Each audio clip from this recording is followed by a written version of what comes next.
ధర్మారెడ్డి గారి కుమారుడు అకాల మరణం చెందినప్పుడు ఆ తర్వాత ఒక 10 రోజులకు ఆ అబ్బాయి అంత్యక్రియలు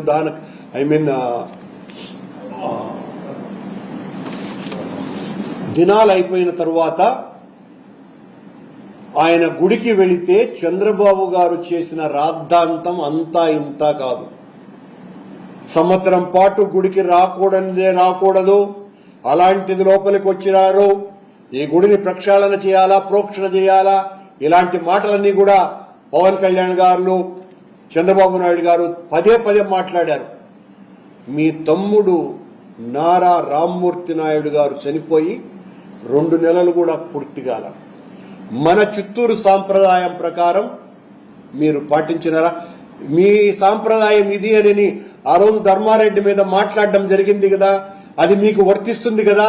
మీరెలా నిన్న దర్శనానికి పోయినారు అంటే శుద్ధులు ఇతరులకు మాత్రం చెప్పటానికేనా?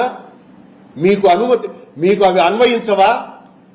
ఎంత దారుణంగా మాట్లాడుతున్నారో ఇవన్నీ కూడా ప్రజలు అర్థం చేసుకోవాల్సిందిగా నేను ప్రార్థిస్తున్నా.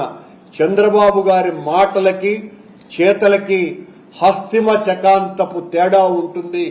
ఆయన మాట్లాడినారు అంటే ప్రత్యర్థుల మీద దాడి చేయటానికి వెంకటేశ్వర స్వామి అయినా అంతే, లేదా శివస్వామి అయినా అంతే, బ్రహ్మ అయినా అంతే, ఎవరైనా కూడా రాజకీయ పావులుగా దేవుళ్ళైనా కూడా బలైపోతారు.